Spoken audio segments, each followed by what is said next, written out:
You might think it's your brain creating your consciousness, but what if your consciousness chose this brain? Today, humans can reach both the skies and the depths of the Earth, using formulas to calculate that the universe is 13.8 billion years old. We can peer into the atoms that build everything around us. Yet the consciousness inside my mind occupies such a tiny space. But it can make you cry, make you laugh, and spark deep questions about who you truly are. It's a mystery we can't escape. In the next 30 minutes, fasten your mental seatbelt. We're diving into the very edge of scientific discovery and the world of brain-burning philosophy to challenge the so-called cross-straight one black three principle, the most mysterious origin of consciousness. It's generally accepted that consciousness begins in the brain. This view is widely circulated among neuroscientists, and there are good reasons to support it. Our daily behavior and emotion sits all in the brain. The operation of the big network is closely linked. For example, anyone who has seen a boxing match knows once the player is hit hard on the head, you get comatose, you lose consciousness. And damage to the brain's primary visual cortex deprives people of conscious vision. There are also diseases or ingestion of certain substances influences the chemical environment of the brain. It changes our senses, thoughts, and emotions. In medicine, doctors also often prescribe certain medications to regulate the patient's emotions, and the simple answer is this. Under normal circumstances, the state of consciousness (IT) seems to rely heavily on the brain. But that means that the brain is creating consciousness. IT may not be accurate. So, for example, the cool breeze you feel from the air conditioner, it's not the air conditioner itself. It just inhales the outside air. Then it is cooled by the compressor-like water pipes. Faucets don't create water. IT is only responsible for transmitting and controlling the flow of water. When we open the curtains, daylight floods into the room, but the curtains themselves do not generate light. It just allows light in. These metaphors was very illuminating in the late 19th century, including William James, at the time Frederick Miles. A group of thinkers, including Joy and Bergson, challenged the fashion of the aerophysiological reductionism proposed, a theory about the brain. Alternative perspectives on roles in consciousness. They introduced something called filtering or transmission theory. Filtering theory, for short. In this model, the brain is crucial, but it doesn't generate consciousness. It's plugged into a pre-existing state of consciousness. It's more of a functional filter. Transport, allow, boot, select, extract, restriction, control, shape, change. Instead of creating consciousness from nothing, proponents of filter theory argue that our daily consciousness is caused by a hidden field or source of consciousness. Spring supported this view appears in a highly concerned The Age of the Subconscious Mind, such as physiologist W.B. Carpenter. Strictly from a physiological point of view, looking at subconscious mental processes, it's called involuntary mental activity. And some people like James Miles, Pierre Janet, and others went further. Dual or multiple personality as coexisting with our main consciousness. Hidden signs of a state of consciousness. The concept of pre-summer or transmeta consciousness. They propose to elucidate a series of mysterious phenomena, including sleepwalking hysteria and memory creativity, psychic events, and mystical experiences. You might think this so-called pre-summer consciousness, it should only exist in everyone's brain, but there is some evidence like telepathy, clairvoyance. These so-called psychic abilities seems to imply his scope is probably much broader. We can transcend the individual. It reaches a much wider area. A scholar named Edward F. Kelly coined a technical term called rasta, meaning resonant, opening to Yuxia and transpersonal resources. And William James, it is to put this unknown field of consciousness the mother sea of consciousness. Many years later, writer Aldous Huxley, the one who wrote Brave New World, in his treatment of special psychoactive substances after personal experience in his book The Doors of Wonders, call him a big mind in the framework of filtration theory. Our everyday consciousness, it's actually through the physical limitations of our bodies. That's our brain and nervous system deeper from that, filtered from the wider ocean of the subconscious. Huxley made a more vivid analogy. So, he says, the brain and nervous system act like a pressure relief valve. Put the vast mind become a force we can handle minute stream. So, what are the principles of this screening process? Mainly by our most basic survival needs and practicality. Usually only those who live for us. Information of immediate benefit will be selected to increase efficiency. Our perceptual abilities are often narrowed in concentration. The filtering process also acts as a protective mechanism, because if a huge amount of information floods and all of a sudden we might get washed away. But if this filter is working properly, something has changed, like quieting the brain through meditation or experiencing a major trauma. Even in tightly controlled medical research, when affected by certain neuromodulation drugs, the information that was originally blocked outside may flood into our consciousness. This explains why our people in certain special situations will produce all kinds of extraordinary, even a super annoying experience. Of course, the pioneers of filter theory also admitted that they used a lot of metaphors, lack of specific operational details in the theory. Their goal: I just want to propose a different kind of brain, new possibilities for directly creating consciousness. At that time, James put him in the new discussion in the context of dualism, but he himself has other metaphysical frameworks such as defiance and neutral. Parliamentarians, we are also open-minded. These theories might be able to get around that tough new thing problem, that is, how does the physical brain interact with immaterial interaction of consciousness? Bergson, another philosopher, also explored along this road in his book Matter and Memory. Filter theory applied to normal perception and memory, even the phenomenon of life retrospection and near-death experiences, his philosophical foundation. It could be called a neutral parliamentarian. The belief that the most fundamental component of the universe is neither the mind nor the mind, it's not matter, it's a neutral image. Our brains, the body, and the entire universe is made up of these neutral images, and our perception, it's the process of selecting from an infinite number of images. Until today, filtering theory still has strong practical significance. He is like a thought tool, always remind us don't simply think the brain is the whole answer to consciousness. And more recently, with the development of neuropharmacology and, to a specific spirit, the renaissance of active substance research, this old theory has been given new life. One about this kind, modern explanations of how drugs work. It's called Rabbi's theory, that it's neural activity under relaxed belief. He believes that certain drugs can make those in the brain deep-rooted high-level beliefs, the idea of self, gets looser, so that the underlying information, so emotions can spring up. This statement and early filtration theory, and they kind of coincide conceptually. However, the rebus theory and the filter theory we mentioned earlier, there is an essential difference. It is the same as Schule's one that contains the pressure-reducing valve. It's not consistent with the Rasta concept of a big mind. Rebus theory, it is not explicitly designed beyond the individual brain, the broader subconscious realm. So, the Rebus theory can it be completely solved, release all the experiences triggered by these drugs, including those mysterious ones, freezing experience, even parapsychological events. This is itself a controversial topic to explain. These maybe we really need to consider the existence of that vast big mind. This brings us to the next deeper question: if consciousness could really transcend the brain, so how does he exist? Our intuitions often mislead us. Now, let's take a look. Our intuitions about consciousness, you may find that a lot of things you take for granted. In fact, it doesn't hold at all like this question. Consciousness must be achieved through external behavior. Can it be observed? And the answer is no. Imagine that. Locked-in syndrome patients are fully conscious, but the whole body is almost completely paralyzed. Former editor-in-chief of the French magazine Let Dominica Compete. That's it. Only his left eye can move just by blinking. He wrote a book that shocked the world, Diving with Butterflies. He blinked about 200,000 times now. Here's an even scarier example, which is called the small vertical. The patient is conscious during the operation. I can feel the scalpel running through my body, but I can't move because of the anesthetic, can't call for help. These extreme cases are telling us complete consciousness can be, without any external signs, quietly exist. Let's go back. Question just now, we usually, how can I tell if something is conscious? Look at his behavior, right? We intuit that people are conscious, but the position is not, and at the heart of it is this idea that we default to consciousness needing a brain.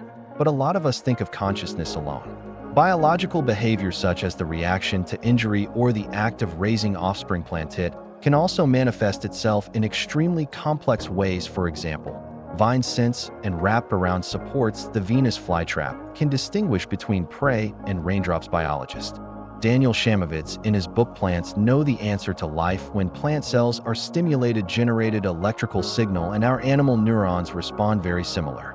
There are even genes that control how plants perceive light. It exists in humans. affects our cell division and immune system. If memories are formed, the process of retaining and recalling information. That plant has a memory. The Venus flytrap remembers the first touch. Wait for the second time to close. Wheat will remember the cold of winter. It blooms in spring. There are even hip band memory stressed plants. Their descendants, they are naturally more resistant to similar stresses. Ecologist Suzanne Samar's research is even more subversive. He discovered a network of military roots in the forest, massive fungal systems underground. It's like the Earth's natural internet. Let trees communicate nutrients and information to each other. The mother tree can even recognize and optimize. Take care of your own children first. But here's the thing. Even with this complex set of behaviors and interactions, can we just say he's conscious? I'm afraid not. At least they don't have what we call subjective experience. The same advanced AI that can comfort you, or an algorithm that can predict your needs, also just executing complex programs rather than really feeling something. And this brings up a central dilemma. What are we going to do? Distinguish between authentic conscious experiences and advanced unconscious simulation? And the answer is, we can't. Because conscious and unconscious entities may exhibit the exact same behavior. Which brings us to the second burning question. Consciousness is crucial to our behavior. Is it a necessity? In theory, it's done alone. It can all be like an advanced robot, perform all complex actions, express all complex ideas, but there is no subjective feeling inside this thought experiment. Is the philosopher David the philosophical zombie proposed by Chalmers? Imagine that. You have a zombie friend by your side. He works like you, chat and watch movies, but inside him is a completely dark and empty shell without any experience. Although Daniel, philosophers like Dennett believe that this kind of thing can exist because consciousness is the function of the brain itself. But the point of this thought experiment is he forces us to reflect. Why should we believe that others are behind their actions, must have the same consciousness as us? This thought experiment like removed a pair of tinted glasses from our cognition. We have always been strong. The act of faith equals the formula of consciousness. Maybe from the beginning it's a shaky assumption. He forced us to be more open-minded, a more humble perspective, to re-examine humans and the natural world, all the phenomena of consciousness, which naturally leads to our third question, the existence of subject consciousness. Is it necessary to rely on an ego? We usually feel I'm the one giving orders in my head. Subjects that perceive the world. This feeling is so real, so much so that many scientific and philosophical theories concede his existence. But this could also be a huge misunderstanding. This me is not your physical self, it's the one that seems to live in your head, owner of the body. And this idea goes back to Decal. He thinks man has a transcendent soul entity to become conscious. But here's the thing, that if consciousness, it takes a conscious little person to see it in their head. Who gave this little guy's consciousness? Is there a smaller villain in his head? It's an infinite loop.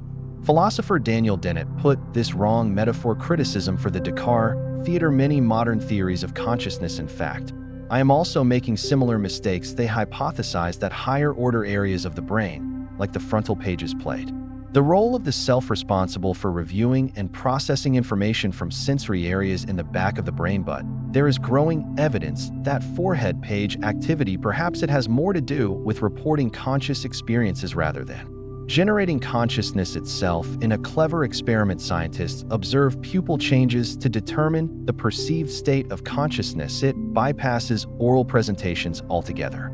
It turned out that the activity of the frontal fluid was greatly reduced. This shows that the person will reflect talking self, perhaps not the core of consciousness, just an expressive of the content of consciousness. More direct evidence comes from phenomenology. In deep meditation or in some special state of consciousness, many people report that their selves have disappeared. I feel at one with the universe, but consciousness itself is incredibly clear and intense. These experiences prove that consciousness can exist apart from the self. He is more like an empty stage, and the sense of self just a play on this stage. That's it. Without self-awareness, what is it?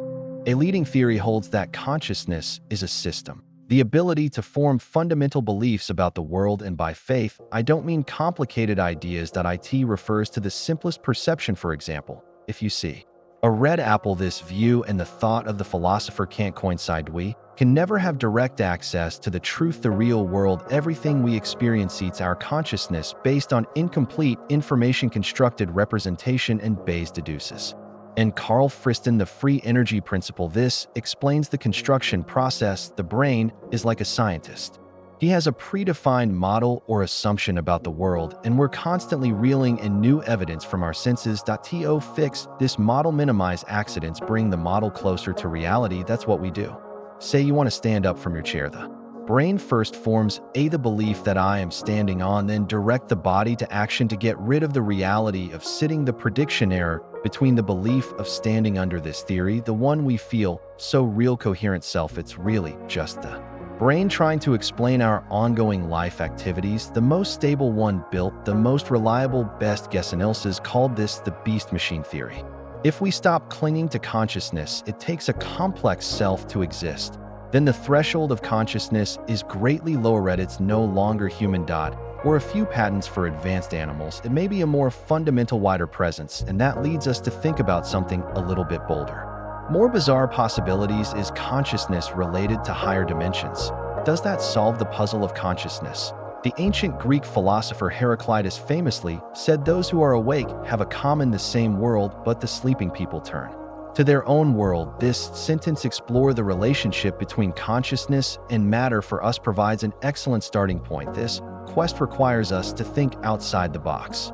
Enter a journey full of imagination and speculation to think about space between dimension and consciousness. What is the mysterious connection? Descartes divided the world into matter with spatial extension and a mind without spatial attributes. This dualism has influenced science for hundreds of years, but like William, thinkers like James retort that who says there is no room for our experiences? You picture an apple in your mind. Doesn't he have any shape or size? He wrote a special article called An Article on the Nature of Space to discuss this, and this gives rise to the idea of two kinds of spaces. Point one is an objective physical space that everyone shares. The other is unique to each of us, subjective perceptual space. This includes your imagination, dreams, hallucinations, etc. Philosophers Russell and Whitehead both emphasize the space we perceive. It's not the same thing as real physical space. So, is it possible these different spaces, in fact, it is the same higher dimension, different projections of space? Speculation about hyperspace. For us to understand the relationship between new things, it provides a completely new framework. Leibniz proposed there may be countless spaces and worlds in the universe. There is no physical distance between them, can coexist. Based on this idea, a guy named Moore, the radical conjecture of Smith's theory, was born. He believes that our psychological and physical phenomena, they may coexist in a larger, in a multidimensional space. He is no longer a dualist. It's not emergence, that it's about the shared world we share when we wake up. The person who sleeps with us exclusively world are just different parts of this higher dimension, what we imagine and what we see in reality, not two worlds, but within a broader spatial framework exists in different ways. It's a mind-opening journey. We have to rethink the nature of reality. By putting the field of vision, it extends beyond what we can perceive directly. The higher dimensions of we may be able to unravel the universe of consciousness, the key to the ultimate puzzle. It suggests a possibility in the deep fabric of our universe. The boundaries between mind and matter probably doesn't exist at all. Speaking of the deep structure of the universe, and you have to talk about quantum mechanics. Then consciousness, could it be the most magical in quantum mechanics? The secret phenomenon exploration of wave function. About consciousness, opinions vary widely. Some people think that consciousness is the foundation of the universe. The material world is just an illusion under the head of consciousness. Others believe that consciousness itself is an illusion. It's a byproduct of neural activity in the brain, a helpless bystander without free will. This is T.H. Hadley's point of view. Here's another popular metaphor. Think of the brain as a computer from ancient times. Memory is compared to the marks on wax plates. Today, we think of the brain as a digital network. We always like to use the latest technology available at the time to understand myself, but critics argue that this computational model might explain unconscious processing in the brain, but can never explain the most central subjective feeling of consciousness between algorithms and experiences. There's an unpleasant gulf. And the famous physicist Roger Penrose offers a revolutionary perspective. He thinks consciousness and the most fundamental physical laws of the universe, quantum mechanics, is directly related. His theory of objective covetousness proposes consciousness Is born in the quantum world, the moment of transition to our macro world. That's when the quantum wave function collapses. It's a clever theory. He not only tried to explain the origin of consciousness, he also solved the problem of quantum mechanics, by the way, the most troublesome measurement problem than Penrose and anesthesiologist Stuart Hameroff cooperation, a more specific theory of collaborative. Objective exploration is proposed. They believe that the specific location where consciousness arises sits in the microtubules of how our brain works. The quantum vibrations that occur in these microtubules sits like a symphony, playing together our consciousness. This theory was initially ridiculed by many people because it feels hot and humid. It is simply impossible to maintain fragile quantum effects, but in recent years, there is growing evidence that micromanagement may indeed exist as a quantum phenomenon, and it brought it back into the mainstream. From this perspective, our conscious experience, not just from complex neural networks, more from deep into the fabric of space-time itself. Deeper quantum processes consciousness may be a fundamental property of the universe. It goes through the microtubules of our neural machinery, echoing through the fabric of space-time and light, and in particular biophotons. Maybe it's connecting the brain to quantum processes and the entire structure of cosmic consciousness. In almost all cultures, light and consciousness, enlightenment and sacredness are closely related. This may not be just coincidence. Back to the dawn of the universe, it's the interaction of light and organic molecules that gave birth to life. The organic molecules in the original soup, there's an innate tendency to self-organize, continuously moving towards more complex structures. This seems to imply the universe began. There's a movement towards complexity, the driving force towards consciousness. Consciousness may not be an accident of late evolution, but from the Big Bang. From that moment on, the fundamental forces woven into the fabric of reality. It sounds mysterious, but another famous neuroscientist analysis from a more down-to-earth perspective offers an equally subversive idea. The reality we experience is a controlled hallucination of the brain. You lose consciousness under anesthesia and regain energy is a perfect example. When consciousness disappears, you and the world are gone. This tells us something about our reality, completely dependent on our conscious experience. Think again, our brains are locked inside pitch-black skulls. He will never have direct access to the outside world. All he can do is the ambiguity that comes from the senses' limited signal. Keep guessing, what is the outside world like? And this vividness that we perceive stable world, it's the brain's best guess. In other words, everything you and I are experiencing right now, it's all orchestrated by the brain-controlled hallucination. This theory can explain many phenomena. There are illusions. He also believes that the self that we feel so incredibly true to. In fact, it is also the brain for better integration, combine all sensory information, and that creates a central illusion. The famous rubber hand illusion experiment proves our bodily sensations, how easy it is to be deceived, and reshape this internal perception and regulation essential to our survival. This also implies that the root of consciousness, deeply rooted in life, among the basic survival needs. So understanding consciousness may require a shift in perspective. It's like we no longer have mysterious life force to explain life, its chemistry and physics. Maybe one day we can also put this awareness, a seemingly mysterious phenomenon, completely restored to the interaction of brain and body, explainable biological processes. This transformation for the treatment of various mental and neurological disorders has an inestimable the significance of quantity, since consciousness is an illusion that can be controlled. So, can we do it in some way to actively adjust, even quantify him? This brings us to the frontier research on special neuromodulation drugs. These drugs can be administered under strict scientific control, radically alters our conscious experience. Scientist Christy Mormon and others, just by giving volunteers this kind of strictly controlled drugs combined with brain scanning technology to study changes in the state of consciousness, they discovered that these drugs can enable subjects to recover in a short period of time, experience entering a whole new world, vivid and detailed inner world sensations. Contemporary neuroscience believes that our perception of reality, it's like a controlled hallucination. And these drugs, it seems to have temporarily broken that control, let the brain model reality enter a more liberated, more chaotic exploration mode. With an fMRI scan, the researchers found that when using this type of medication with the alpha waves that dominate during wakefulness, weakened theta waves associated with dreams rise. The brain is responsible for higher levels reduced activity In controlled areas, it's about imagination. Regions associated with memory and emotion becomes hyperactive. The hierarchy of the brain is broken. Understanding how these drugs affect our brains, not just to satisfy curiosity, he is interested in treating depression, anxiety disorders, are solidified. Like this mental illness characterized by negative thought patterns has great potential by temporarily breaking these fixed mental models. These medications may help patients develop a healthier and more flexible mental state. This research also makes us think about another question: the consciousness we experience, is it like a continuous stream? It's still like film, made up of stitch-by-stitch discrete moments. Our subjective perception is of course the former, but many ancient philosophies take the Buddhist Abhidharma. Just think consciousness is a series of discrete moments. And modern cognitive neuroscience research, they also seem to support the latter. Scientists at the Swiss Federal Institute of Technology in Lausanne propose our consciousness is actually composed of tinjets made up of discrete windows of consciousness.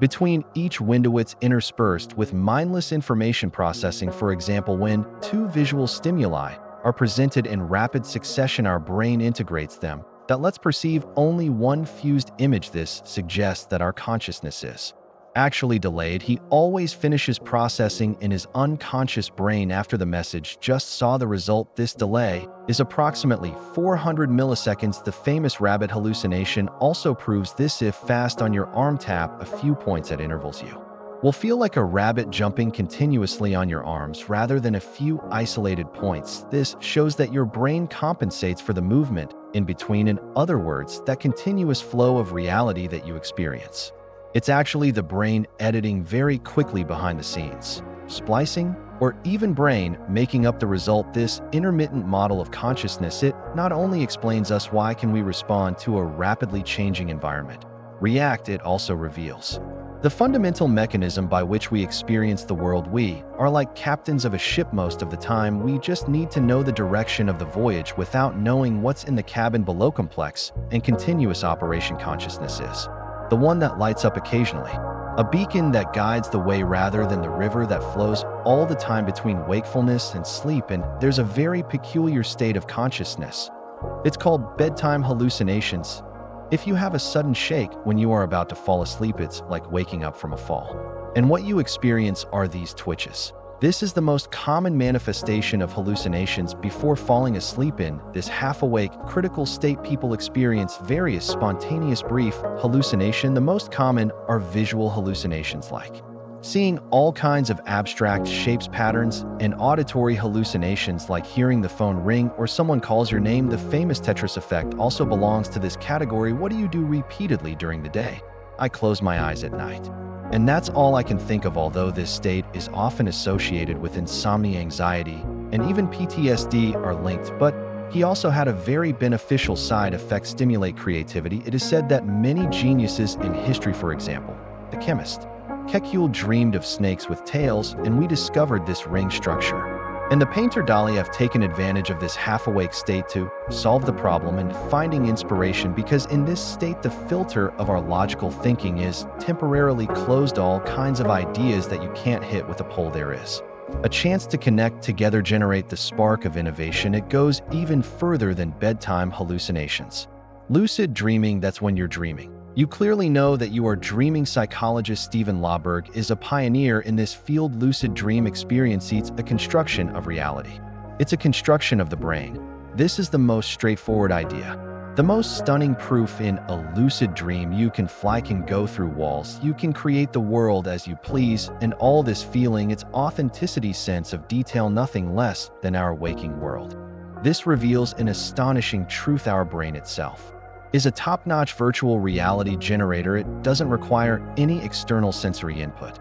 We can create a fully immersive experience. From this perspective, our waking consciousness and our dreaming consciousness, it's essentially the same thing, that it's all virtual reality built by the brain. The only difference is waking reality received from external world senses, continuous constraints, and alignment of data. The dream reality is constrained only by our imagination. Philosopher Thomas Miesinger and neuroscientist Ramachandran both support similar views, and this is a remarkable realization.